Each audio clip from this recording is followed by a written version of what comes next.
I'm Erica Hollingsworth, and you're listening to the F1 podcast. What's up, everybody? Andrew Clear from the F1 Podcast here, bringing to you season 5, episode 9 of the F1 Podcast.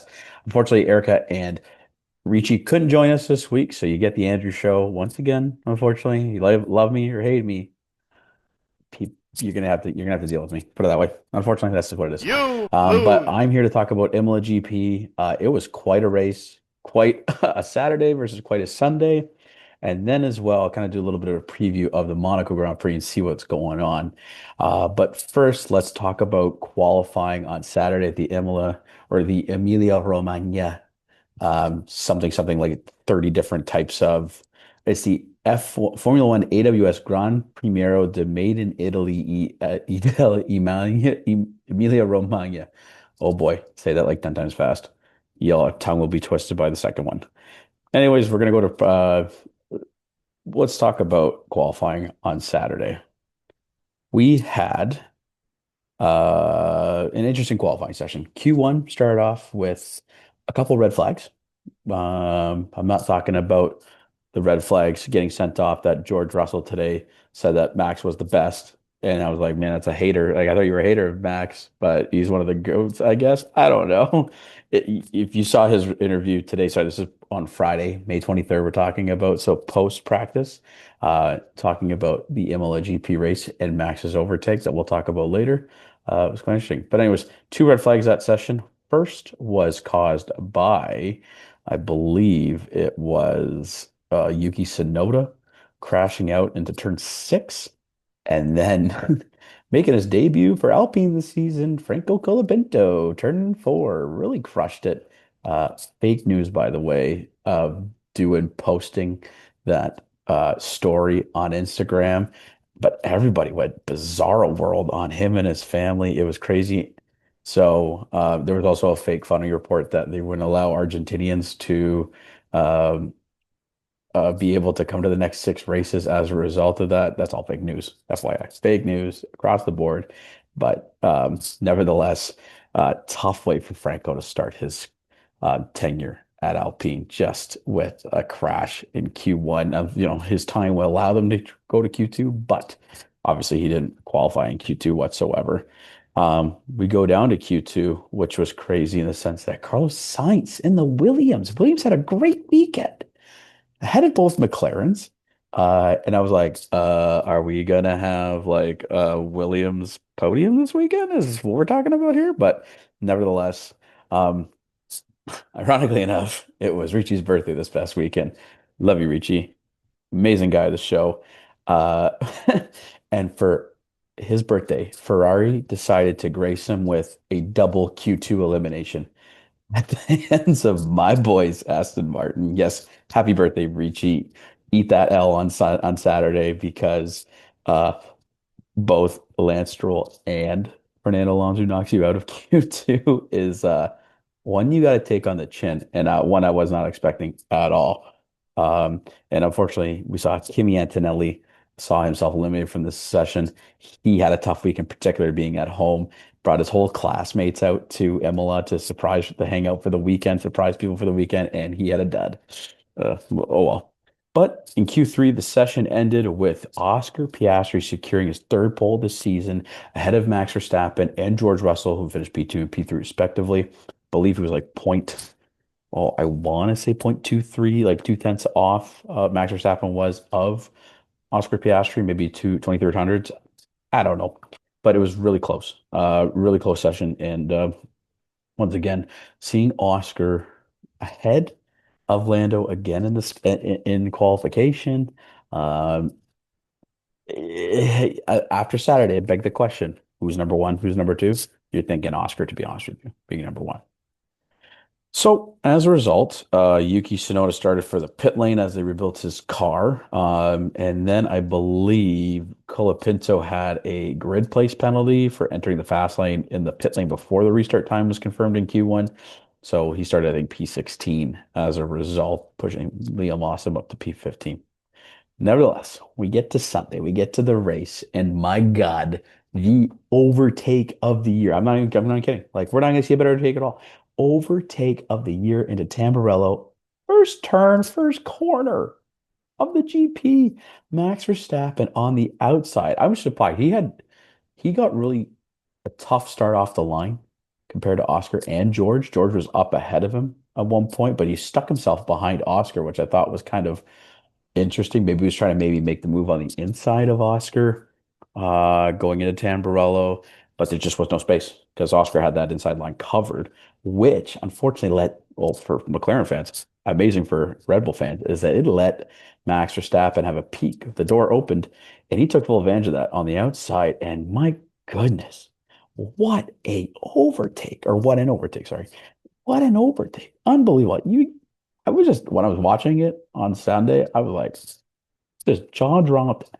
Unbelievable overtake of the year, in my opinion. And that's what world champions do. They find the gap and they make it happen. And guess what? Max took that advantage and he didn't let up whatsoever. That guy was a menace throughout the day, just hammering lap after lap after lap, really creating a big gap between him and the McLaren. Uh, I thought what was quite interesting was the then race strategy that Ferrari took. I mean, they kind of, to be honest with you, were pretty on point this weekend with their strategy. They just got unlucky with the two virtual safety cars, in my opinion. They brought Charles in early to switch to the hards, which really created, a great gap for him. And he was pounding in laps like super quickly. He had at one point he had the fastest lap midway through the race while everyone was still in the mediums, and it was kind of looking like he could be pushing for a podium after starting from behind at a P10 like or P11. Uh, really pushed well this weekend, and unfortunately got caught off with regards to the safety car because lap 14 makes the undercut. He undercut, I believe, Russell, Sainz, and Alonso, who Alonso was ahead of him.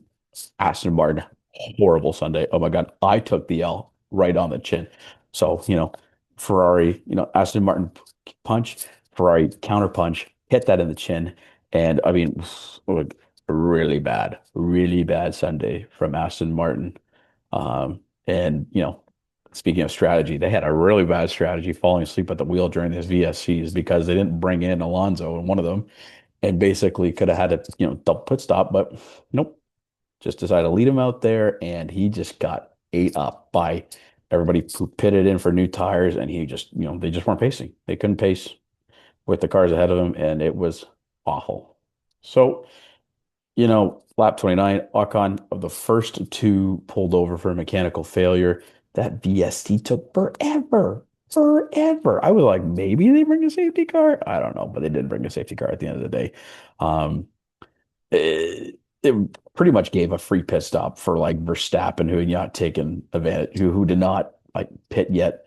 Albon took advantage of that, which was crucial down towards the end of the race. Hadjar, Antonelli, and Hamilton did as well. But Piastri decided to make a pit stop on the following lap, and it caused him to lose positions to Norris, which is tough because he pitted under the VSC, and then Piastri didn't. But then Verstappen kept the lead on the race. I think at one point Hamilton passed Antonelli for sixth place outside of Tamboro, kind of which is the same move he pulled on Hadjar, I think two laps before or later. I'm trying to think. Oh, it was later on Hadjar. Yeah, he Ferrari had great pace this weekend. Great pace on the drive on Sunday, which was awesome. But unfortunately, we had another, or on lap 46, poor Antonelli, home race, DNF with another uh with another issue on track. So I think it was his throttle problem. I think it was a problem with the throttle. Anyways, that created a full safety car, not a VSC, which brought everything together because I believe Verstappen had a huge lead on everybody going into that lap, but which meant they could had a chance to make another cheap pit stop in that regards. Verstappen did pit, maintain the lead, so he had fresh tires going against. Norris pitted behind Piastri, who chose to stay out because of the delay in the first pit stop, which was tough on strategy for Piastri, man, because he was quick. but Norris having the fresher tires was able to pass him on track for P2 this weekend. So, but nevertheless, um, Leclerc stayed out, and him and Albon had a great battle towards the end of this race. You know, the problem with staying out that Charles and Piastri faced was that they got overtaken by their teammates who did pit. So it was kind of like unlucky based on the VSCs and the other safety car associated with that. That you know, guys like Charles probably could have had better points. Piastri probably could have won the race. No, not necessarily won the race. Max was in a league of his own this weekend, put it that way, but maybe P2, I would say. But nevertheless, lap 60, I really thought Albon, who started P7 on the grid, had a chance to finish podium. They had executed the strategy so well. He was quick. And I was like, oh my God, we could be on for a Williams podium here. And when Albon was making the charge back against Leclerc, uh, I was like, oh, this could happen, but like you just Williams didn't have the pace against like Ferrari in the dirty air. The dirty air caused a lot of problems this weekend. And then lap 60, kind of the move came where Albon tried to pass Leclerc on the outside of Tamburello, got pushed into the gravel trap. Um, but then that was then causing over like Hamilton then overtook Albon as well. Who, if they passed Charles, who has been fighting for Piastri for P3, which would have been quite interesting to see. Um, it's a tough call because I mean, like it depends on who, again, who's ahead of the nose, right, going into the corner. Ferrari advises Leclerc to give the position back, which obviously he's pissed because like, why can't we race sort of idea? This isn't racing directive, right? And I completely understand where he's coming from. I don't know. It's a catch-22 situation these days with the stewards. They don't, it's you might as well flip a coin to determine if it's a penalty or not in that case. In this sense, it was advised that Leclerc give way back the position. So he loses two positions, effectively going down from P4 to P6, allowing Albon to get into the top five.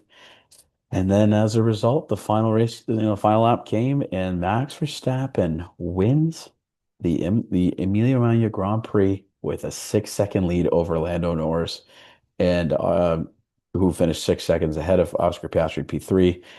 Hamilton P4, Albon P5, Leclerc P6, Russell P7. Tough day for him at Mercedes. Sainz P8, starting P6, went P8. Yeah. Hadger finishing P9. Great points for Racing Bulls there. And then Yuki Tsunoda from the pit lane got up to top 10, baby. Good for Yuki. That is huge for his confidence in Red Bull and building that confidence into Monaco potentially. Well, this weekend, really. But just knowing that he can come back from P20 to finish P10. And that's your top 10 of the race. So right now we have Oscar leading the championship at 146 points over Lando Norris's 133. And McLaren is up 279 to 147 against Mercedes.